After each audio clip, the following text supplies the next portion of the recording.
Tak ahojte, moje meno je Patrik, pracujem ako šéfmontér vo firme Byto skladovacia technika a dnes by som vám rád ukázal montáž nášho najpredávanejšieho policového regálu. Jedno základné pole regálu sa skladá z týchto dielov. Je to stojka, traverza, spojovací SV plech, zelené zaisťovacie piny, háčiky police, pätka rámu a samotná polica. Montáž policového regálu je veľmi jednoduchá a bezkrútková. Na montáž vám podstačí meter a kladivo. Ako prvé začíname s montážou pätiek na stojku rámu, pričom máme dva druhy pätiek, pravú a ľavú. Stojky si otočíme proti sebe, zarážkami na vrch a následne týmto spôsobom osadíme pätku.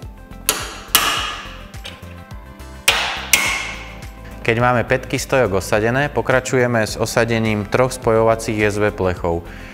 Prvý SV plech nám príde hneď nad pätku stojky, medzi druhým a prvým plechom necháme 9 voľných zarážiek a tretí plech ide úplne hore. Pri montáži spojovacieho SV plechu si musíme dať pozor, aby šipka na SV plechu smerovala dole smerom k pätkam.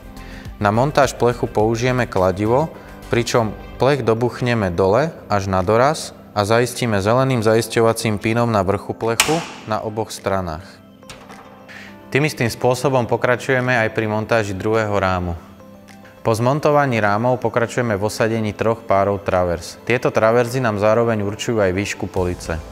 Traverzy osadíme jednoduchým zasunutím háčikov a zaistením poiskou.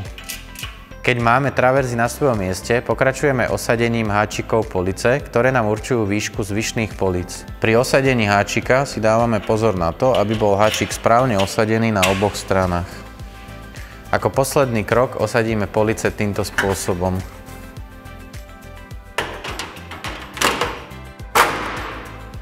Regál máme hotový a vy si ho môžete už len doplniť našim príslušenstvom, ktoré do regálu perfektne pasuje.